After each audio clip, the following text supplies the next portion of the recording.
Hello. അപ്പോൾ എല്ലാവർക്കും behind Har ഐസിൻ്റെ അടുത്ത എപ്പിസോഡിൻ്റെ നരേഷനിലേക്ക് സ്വാഗതം.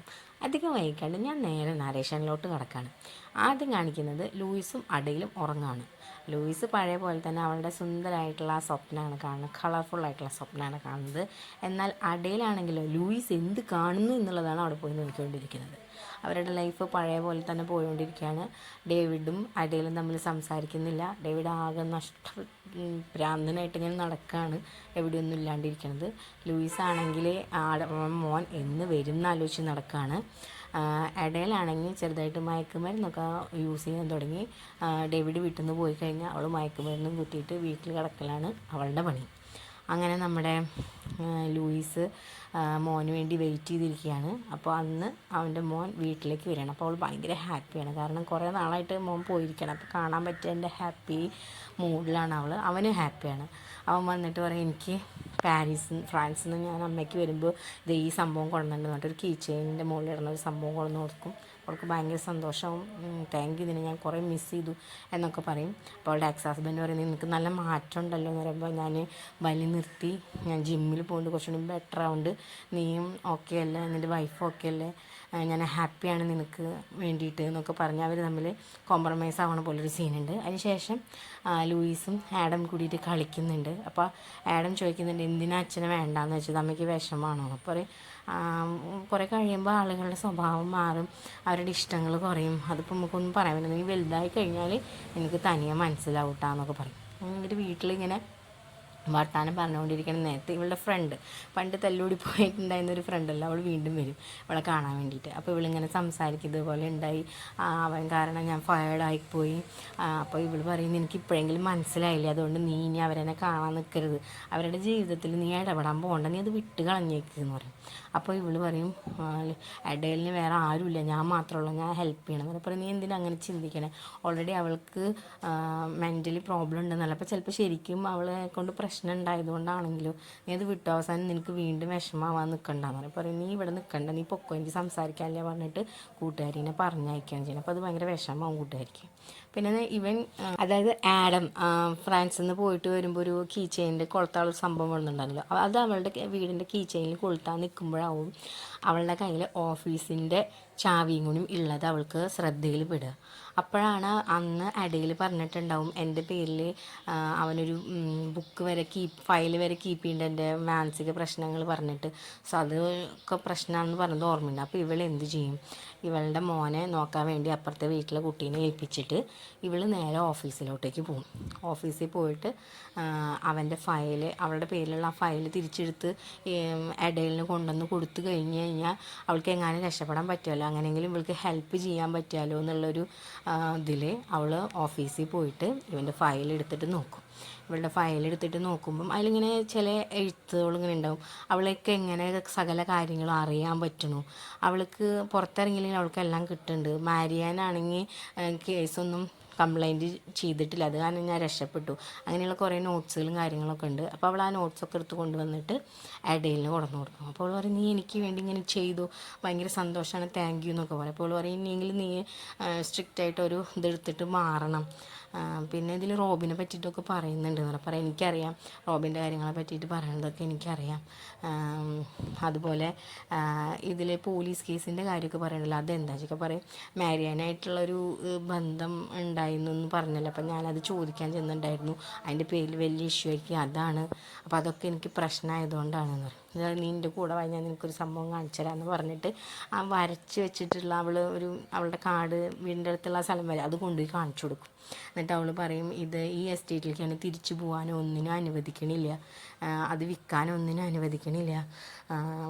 എനിക്ക് തോന്നണത് റോബ് അവിടെ എന്നെ കാണാൻ വന്നിട്ടുണ്ടായിരുന്നു, പിന്നെ അവൻ ഒരു ദിവസം ഒന്നും മിണ്ടാണ്ട് പോയി. ഡേവിഡ് പറഞ്ഞു അവൻ പെട്ടെന്ന് അത്യാവശ്യം വന്ന് പോയി എന്നാണ്, പക്ഷേ എനിക്ക് തോന്നുന്നത് ഡേവിഡ് റോബിനെ കൊന്നിട്ടുണ്ടാവും എന്നാണ്. അപ്പോൾ ഇവൾക്ക് ആകെ സ്റ്റക്കാവും, നീ എന്താ അങ്ങനെ പറയണേ, എനിക്ക് അങ്ങനെയാണ് തോന്നുന്നത്, അല്ലെങ്കിൽ റോബി ഈ ലോകത്ത് എവിടെ ഉണ്ടെങ്കിലും എൻ്റെ അടുത്തേക്ക് വരണം, കാരണം ഞങ്ങൾ തമ്മിൽ അങ്ങനെ ഒരു കണക്ഷൻ ഉള്ളതാണ്, അപ്പോൾ ഇതിങ്ങനെ ഇല്ലാത്തതുകൊണ്ട് എനിക്കിങ്ങനെ സംശയം വരുന്നുണ്ട് എന്ന് പറയും. അത് കഴിഞ്ഞിട്ട് ആ കിണറിൻ്റെ ഉള്ളിൽ റോബിൻ്റെ ബോഡി കിടക്കുന്നത് കാണിക്കണം. എന്നിട്ട് കിണറിൻ്റെ പുറത്ത് ഡേവിഡ് ഇങ്ങനെ നോക്കിയിട്ട് പോണൊരു സീന് കാണിക്കുന്നുണ്ട്. അത് കഴിഞ്ഞിട്ട് വീണ്ടും വീട്ടിലെ കുട്ടീനോ അവൾ ഉറക്കിയിട്ട് ബുക്ക് വായിക്കുകയാണ്, റോബിൻ്റെ ബുക്ക്. അപ്പോൾ റോബിൻ്റെ പഴയ കാര്യങ്ങൾ പറയാണ്, അവൻ്റെ വീടും അവൻ്റെ സാഹചര്യങ്ങളൊക്കെ കാണിക്കുകയാണ്. അവൻ മയക്കുമരുന്ന് യൂസ് ചെയ്യൽ വീണ്ടും തുടങ്ങും. പിന്നെ അവൻ്റെ ചേച്ചി അവനെ കളിയാക്കുകയും കാര്യങ്ങളൊക്കെ ചെയ്യുമ്പോൾ ഇവൻ എന്ത് ചെയ്യും, ചേച്ചീൻ്റെ പേഴ്സിൽ നിന്ന് പൈസ കൊടുത്തിട്ട് ഇവളെനെ കാണാൻ വേണ്ടി പുറപ്പെട്ടിട്ട് ഇങ്ങോട്ട് വരണ ഒരു സീൻ അത് കാണിക്കുന്നുണ്ട്. അത് കഴിഞ്ഞിട്ട് വീണ്ടും അവളുടേതായിട്ടുള്ള, അതായത് ലൂയിസിൻ്റെ അതിലേക്ക് തന്നെ വരികയാണ്. അങ്ങനെ ലൂയിസ് അത് വായിച്ചിട്ട് കിടന്ന് ഉറങ്ങിപ്പോവും. ഈ ബുക്കിൽ അവൻ്റെ കഥ വായിച്ച് കിടന്ന് ഉറങ്ങിപ്പോവും. അവൾ പഴയ പോലെ അവളുടെ ആ സ്ഥലത്തേക്ക് എത്തും, മോൻ്റെ കൂടെ കളിക്കണതൊരു ഭാഗത്തെത്തും. അപ്പോഴാണ് അവിടെ വേറൊരു മുറി കാണുക അവൾ. അപ്പോൾ ആ മുറിയുടെ വാതിൽ തുറന്നിട്ട് അവൾ അതിൻ്റെ ഉള്ളിലേക്ക് കയറും. അങ്ങനെ നോക്കുമ്പം അവളുടെ മോൻ്റെ മുറിയിലേക്കാണ് അവൾ കയറിയേക്കുന്നത്. അവിടെ കിടന്ന് ഉറങ്ങുമ്പോൾ ആ കുട്ടിയുടെ കൈ തട്ടിയിട്ട് ഗ്ലാസ് വീണതായിട്ട് അവൾ കാണും, സ്വപ്നം കാണും. അപ്പോൾ അവൾ നിന്ന് പെട്ടെന്ന് എണീച്ചിട്ട് വന്നിട്ട് ഈ റൂമിൽ കയറി നോക്കുമ്പം ഗ്ലാസ് വീണിട്ട് കിടക്കുന്നുണ്ട്. അവൾ എങ്ങനെയാണോ കണ്ടത് അതുപോലെ കിടക്കുന്നത് അവൾക്ക് കാണും. ഇതൊക്കെ ഇടയിൽ അവിടെ നിന്നിട്ട് കാണുന്നുണ്ടാവും കേട്ടോ. അപ്പോൾ ഈ ബുക്കിൽ എന്തൊക്കെയോ പ്രത്യേകതയുണ്ട്, ഇത് ഇങ്ങനെ നടക്കണതിന് എന്തൊക്കെയോ പ്രത്യേകത ഉണ്ടെന്ന് വെച്ചിട്ട് അവൾ അവനെ പറ്റിയിട്ട് ഗൂഗിളിൽ സെർച്ച് ചെയ്യും, എന്തെങ്കിലും അവനെ പറ്റി അറിയാൻ പറ്റുമെന്ന് വെച്ചിട്ട്. പക്ഷേ ഒന്നും കിട്ടത്തില്ല. അത് കഴിഞ്ഞ് അവളുടെ ചേച്ചിയുടെ പേര് റോബിൻ്റെ പറഞ്ഞിട്ടുള്ളൂ, അത് വെച്ചിട്ട് സെർച്ച് ചെയ്ത് നോക്കും. അപ്പോൾ ഒരു സെർച്ച് കിട്ടും. ആ നമ്പർ അവൾ എഴുതി വെക്കുകയും ചെയ്യും കേട്ടോ. ആ സമയത്ത് പെട്ടെന്ന് പുറത്തുനിന്ന് കോളിംഗ് ബെല്ലടിക്കുന്ന സൗണ്ട് കേൾക്കും. അപ്പോൾ ഇവൾ ചെന്നിട്ട് നോക്കുമ്പം നമ്മുടെ ഡേവിഡ് അവിടെ ഉണ്ട്. അപ്പോൾ പറയും, ആടെ ഇവിടെ ഉണ്ട്, എനിക്ക് ഉള്ളിൽ കയറ്റാൻ പറ്റില്ല എന്നല്ല. അപ്പോൾ അവൻ പറയും, ഞാൻ ഉള്ളിൽ കയറാൻ വേണ്ടിയിട്ട് വന്നതല്ല, നിൻ്റെ കയ്യിൽ എൻ്റെ കീ ഉണ്ട്, ആ ഓഫീസിൻ്റെ കീ ഉണ്ട്, അതെനിക്ക് തിരിച്ചു വന്നത്. അപ്പോൾ അവളൊന്നും അറിയാത്ത പോലെ അഭിനയിക്കുക. അപ്പോൾ അവൻ പറയും, എനിക്കറിയാം, നീ ഇനിയിപ്പോൾ കൂടുതൽ പറയാനൊന്നും നിൽക്കണ്ട, നീ ആ ഫയൽ എടുത്തിട്ടുണ്ടെന്ന് എനിക്കറിയാം, നീ ആ ഫയൽ എനിക്ക് തിരിച്ചു തരണമെന്നു. അപ്പോൾ ഇത് തരാൻ പറ്റില്ല എന്ന് പറയും. അപ്പോൾ അവൻ പറയും, നിനക്ക് അറിയാത്തൊരു കാര്യമുണ്ട്, CCTV ക്യാമറ ഉണ്ടായിരുന്നു ഓഫീസിൻ്റെ ഓപ്പോസിറ്റുള്ള ബിൽഡിങ്ങിൽ, ഇത് പ്രശ്നമാവും, നിനക്ക് നാളെ ഒരു ജോലി കിട്ടില്ല. അപ്പോൾ നീ പോലീസിനോട് പറയാൻ ഉദ്ദേശിക്കുന്നുണ്ടോ, എന്നാൽ നമുക്ക് പറയാം, പോലീസിനോട് പറയാമെന്ന ഒരു ഭീഷണിയുടെ സ്വരത്തിൽ അങ്ങോട്ട് പറയും. അപ്പോൾ അവൻ പിന്നെ ഒന്നും മിണ്ടാണ്ട് പോവും. അപ്പോൾ ഇവൾക്ക് തോന്നും അവൻ വേണം എന്ന് വെച്ചിട്ടാണ് ഈ പ്രശ്നങ്ങളൊക്കെ ഉണ്ടാക്കണമെന്നുള്ളത് തോന്നിയിട്ട് വേഗം അകത്തേക്ക് കയറിട്ടാണ്. ഇവിടെയാണെങ്കിൽ ഇവൾ അവന് വേണ്ടി കുക്ക് ചെയ്തുകൊണ്ടിരിക്കുകയാണ് ഡെയിലി. അപ്പോൾ അവൻ പറയും, ഈ ആക്ടിങ്ങിന് ഡ്രാമ വേണ്ട, എനിക്ക് പറ്റണില്ല, ഞാൻ നിർത്താൻ പോവാണ്, എനിക്ക് ഡിവോഴ്സ് വേണം. അപ്പോൾ അവൾ പറയും, നമ്മുടെ പ്രശ്നം, എനിക്ക് ഇങ്ങനെ ജീവിക്കുന്നതാണ് ബുദ്ധിമുട്ട്, വേറെ എന്തും ഫേസ് ചെയ്യാൻ ഞാൻ തയ്യാറാണെന്ന് പറഞ്ഞിട്ട് അവൻ കയറിപ്പോവും. അപ്പോൾ ഇങ്ങനെ ഫ്രസ്ട്രേഷനിൽ അവനെ നോക്കുകയാണ്. പിന്നെ വീണ്ടും ഒരു പഴയകാല ഓർമ്മയിലേക്ക് പോവാണ്. അഡേലും റോബും കൂടിയിട്ട് കിടന്നുറങ്ങണ പോലെ രണ്ട് ബെഡിൽ കിടക്കുകയാണ്. എന്നിട്ട് പറയും, ഇങ്ങനെ ഒരു എക്സ്പെരിമെൻറ്റ് നമുക്ക് ചെയ്ത് നോക്കാമെന്ന് പറഞ്ഞിട്ട് ഒരു വിരലുകളിൽ എണ്ണി ഉറങ്ങും. എന്നിട്ട് അവർ ചെയ്യണത് എന്താണ്, ആസ്ട്രൽ പ്രൊജക്ഷൻ്റെ ആ സംഭവമാണ് കാണിക്കുന്നത്. രണ്ടുപേരും കിടന്നുറങ്ങുമ്പോൾ അവരുടെ ഉള്ളിലുള്ള സോള് ഒരു ലൈറ്റ് പോലെ കാണിക്കുക. രണ്ടുപേരുടെയും ഒരു സോള് പുറത്തേക്ക് വന്നിട്ട്, ആത്മാവ് പുറത്തേക്ക് വന്നിട്ട് അവർ ഇങ്ങനെ റൂമിൻ്റെ പുറത്തേക്ക് പോയി, ആ വീടിൻ്റെ പല സ്ഥലങ്ങളിലൂടെ പോയി, ആ പുറത്തുള്ള ആ ഫീൽഡിലേക്ക് പോയി, ആ കിണറിൻ്റെ ഉള്ളിലേക്ക് പോയിട്ട് അതൊക്കെ നോക്കി അവർ തിരിച്ചിങ്ങനെ വരണതായിട്ടുള്ള ഒരു സീൻ കാണിക്കും. അത് കണ്ടിട്ട് റോബ് എണീക്കും, പറയും, ഇത് എന്ത് സംഭവം, ഇത് ഭയങ്കര ഇതായിട്ടുണ്ടല്ലോ എന്നൊക്കെ പറയും. അപ്പോൾ പറയും, ഇത് ഞാൻ ഇതുവരെ ആരോടും പറഞ്ഞിട്ടില്ല, നിനക്കിത് മനസ്സിലായില്ലേ എന്നൊക്കെ ചോദിച്ചിട്ട് അവർ തമ്മിൽ സംസാരിക്കണം. പിറ്റേ ദിവസം ഇവൻ ഇതിനെ പറ്റിയിട്ട് ഗൂഗിളിൽ സെർച്ച് ചെയ്യും. അപ്പോൾ ആസ്ട്രൽ പ്രൊജക്ഷൻ എന്നാണ് ഇതിൻ്റെ പേര്. ഇത് ഞാൻ കുറേ കാലമായിട്ട് ചെയ്ത് തുടങ്ങിയതാണ്, ഞാൻ ആരോടും പറയാറില്ല, നിന്നോടാണ് പറഞ്ഞതെന്ന് ചോദിക്കുക. അപ്പോൾ അവൻ പറയും, നീ അന്ന് ഇവിടെ ഫയർ ആക്സിഡൻറ്റ് നടക്കുന്ന സമയത്ത് ഇതുപോലെ ചെയ്തിരുന്നു എന്ന് ചോദിക്കുക. അപ്പോൾ അവൾ പറയും, ചെയ്തിരുന്നു, ഞാൻ ഇവിടെ ഉണ്ടായിരുന്നില്ല, ഇവിടെ ഉണ്ടായിരുന്നെങ്കിൽ ആ മണം കിട്ടിയിട്ടെങ്കിലും എനിക്ക് അവരെ രക്ഷിക്കാൻ പറ്റുമായിരുന്നു, അതുകൊണ്ട് എനിക്ക് വിഷമമുണ്ട് ഉള്ളിലെന്ന് പറയും. അപ്പോൾ ആ സമയത്ത് ഡേവിഡ് വരുന്നുണ്ട്. അപ്പോൾ കാണുന്ന ഡേവിഡിന് ഭയങ്കര ഹാപ്പി ആയിട്ടുള്ളൊരു ഡേവിഡ്, അവനെ ആ ഇതിൽ മുഴുവൻ അങ്ങനെ കാണില്ല, പക്ഷെ അതിൽ ഭയങ്കര ഹാപ്പി ആയിട്ടുള്ളൊരു ഡേവിഡിനെ കാണിക്കുക. ഇതൊക്കെ അപ്പുറത്തുനിന്ന് റോബ് ഇങ്ങനെ നോക്കുന്ന ഒരു സീൻ കാണിക്കുന്നില്ല. പിന്നെ വീണ്ടും ഇവിടെ റോബിൻ്റെ ചേച്ചിയുടെ നമ്പർ കിട്ടിയിട്ടുണ്ടായിരുന്നു എന്ന് പറഞ്ഞില്ല, ആ നമ്പറിലേക്ക് ഇടയിൽ ലൂയിസ് വിളിക്കുകയാണ്. എന്നിട്ട് അന്വേഷിക്കണം അവൻ എവിടെയാണ് എന്താണെങ്കിലും അറിയുമെന്ന് ചോദിച്ചിട്ട്. അപ്പോൾ ആ അനിയത്തി പറയും, എനിക്കറിയില്ല, അവൻ പോണതാണ് ഏറ്റവും നല്ലത്, അവൻ ഭയങ്കര കള്ളനാണെന്നൊക്കെ പറയും. അപ്പോൾ അവൾക്ക് വീണ്ടും സംശയം തീരാണ്ട് ഗൂഗിളിൽ ആ ഫയറിൻ്റെ ആക്സിഡൻറ്റിൽ അച്ഛനും അമ്മയും മരിച്ചില്ല, അത് അന്വേഷിക്കും. അപ്പോൾ അതിലൊക്കെ കാണുമെന്നും ഇതൊന്നും അവൾ മനസ്സിലാക്കും, ഡേവിഡ് വേണം എന്ന് വെച്ചിട്ടാണ് ഇതൊക്കെ ചെയ്തേക്കണത്, അവളുടെ സ്വത്ത് അടിച്ചു മാറ്റാൻ വേണ്ടിയിട്ട് എന്നുള്ള ഒരു വിശ്വാസം അവൾക്ക് വരും. അപ്പോൾ അവൾ എന്ത് ചെയ്യും, ആ കേസ് അന്വേഷിച്ചായിരുന്ന ആൾക്ക് ലെറ്റർ ചെയ്ത് ഇങ്ങനെ ഡേവിഡ് ആയിരിക്കാം കൊന്നത്, അവൻ്റെ ബോഡി അവിടെ ഉണ്ടായിരിക്കും, അത് ചെക്ക് ചെയ്യുമെന്നൊക്കെ പറഞ്ഞിട്ട് ഒരു ഊമക്കത്ത് എഴുതിയിട്ട് അത് പോസ്റ്റ് ചെയ്യും. അതിന് ശേഷം അവൾക്ക് എന്താ ചെയ്യേണ്ടതെന്ന് പിന്നെ അറിയുന്നില്ല. അവൾ വീണ്ടും വീട്ടിലേക്ക് വരുന്നു. എന്നിട്ട് മോനിങ്ങനെ ബുക്ക് വായിച്ചു കൊടുക്കുകയാണ്. Alice in Wonderland book വായിച്ചുകൊണ്ടിരിക്കുകയാണ്.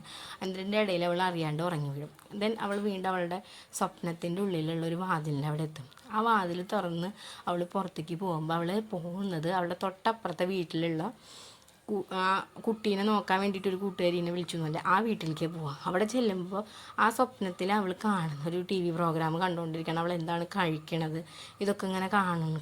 ആ സമയത്ത് കുട്ടി ഉറക്കത്തുനിന്ന് എനിക്ക് ഇവിടെ ഉറങ്ങണം കണ്ടിട്ട് പേടിച്ചിട്ട് കുട്ടീനെ അവളതിനെ വിളിച്ചുകൊണ്ടിരിക്കുക. അപ്പോഴേക്കും ഇവളുടെ ആത്മാവ് തിരിച്ചു വന്നാൽ അതിൻ്റെ ഉള്ളിൽ കയറുകയും ചെയ്യും. അപ്പോൾ ഇതൊക്കെ സത്യമാണോ, അങ്ങനെ ശരിക്കും ഉണ്ടോ എന്ന് ഇവൾക്ക് ഡൗട്ട്. അപ്പോൾ ലൂയിസ് കാപ്പിപ്പൊടി ചോദിച്ചിട്ട് അപ്പുറത്തെ വീട്ടിലേക്ക് കൂട്ടുകാരുടെ വീട്ടിലേക്ക് ചെല്ലും. അങ്ങനെ അവൾ ചെന്ന് നോക്കുമ്പോൾ അവൾ സ്വപ്നത്തിലാണ്ട് അതേപോലെ അവൾ കഴിക്കുന്ന ഭക്ഷണമായാലും കാണുന്ന TV പ്രോഗ്രാമായാലും ഒക്കെ സ്വപ്നത്തിൽ കണ്ട അതേപോലെ തന്നെയായിരുന്നു. അപ്പോൾ അവൾ തിരിച്ച് വീട്ടിലേക്ക് വന്ന് ഇങ്ങനെ ആലോചിക്കാൻ തുടങ്ങും. അടയിൽ പറഞ്ഞ കാര്യങ്ങൾ നമുക്ക് എവിടേക്ക് വേണമെങ്കിലും പോകാൻ പറ്റും എന്ന് ഒരു പ്രാവശ്യം പറഞ്ഞു. അതുപോലെ അവൻ്റെ ഫയലിൽ അവൾക്ക് കുറേ കാര്യങ്ങൾ അറിയാലോ, അറിയാത്തത് എങ്ങനെ അവൾക്ക് അതൊക്കെ അറിയണമെന്നുള്ളതൊക്കെ ഇങ്ങനെ ചിന്തിക്കും. അതിന് ഇവളെ ഒരു പ്രാവശ്യം മരിച്ചു കിടക്കാൻ വിചാരിച്ചിട്ട് ഓടിപ്പോയി വിളിക്കാൻ ചെല്ലില്ലേ, അപ്പോൾ അവൾ ഉറക്കത്തുനിന്ന് എണീച്ച പോലെയാണ് ഇവളും ഉറക്കത്തുനിന്ന് എണീച്ചതെന്ന് മനസ്സിലാവും. അപ്പോൾ അവൾക്ക് ഇങ്ങനെ ചിന്തിച്ച് വരുമ്പോൾ ഈ ആസ്ട്രൽ പ്രൊജക്ഷൻ അവൾ യൂസ് ചെയ്യാൻ തുടങ്ങിയിട്ട് കുറേ നാളായിരുന്നു. ഡേവിഡും ഇവളും തമ്മിലുള്ള ബന്ധം അവൾക്ക് മുന്നേ കൂട്ടി അറിയാമായിരുന്നെന്നും അവൾ വേണമെന്ന് വെച്ചിട്ടാണ് ഇവളെന്നെ വന്ന് കണ്ട് ഫ്രണ്ടാക്കിയെന്നും ഒക്കെ ലൂയിസിന് ഇങ്ങനെ മനസ്സിലാക്കും. അപ്പോൾ അവൾക്ക് അങ്ങോട്ട് ദേഷ്യം വരും. ദുഷ്ടനീൻ്റെ പറ്റിക്കായിരുന്നു എന്നുള്ള പോലെ ദേഷ്യം വരും. അങ്ങനെയാണ് എപ്പിസോഡ് 5 നിൽക്കുന്നത്. അടുത്ത എപ്പിസോഡായിട്ട് ഞാൻ വേഗം വരാം. ഓക്കെ.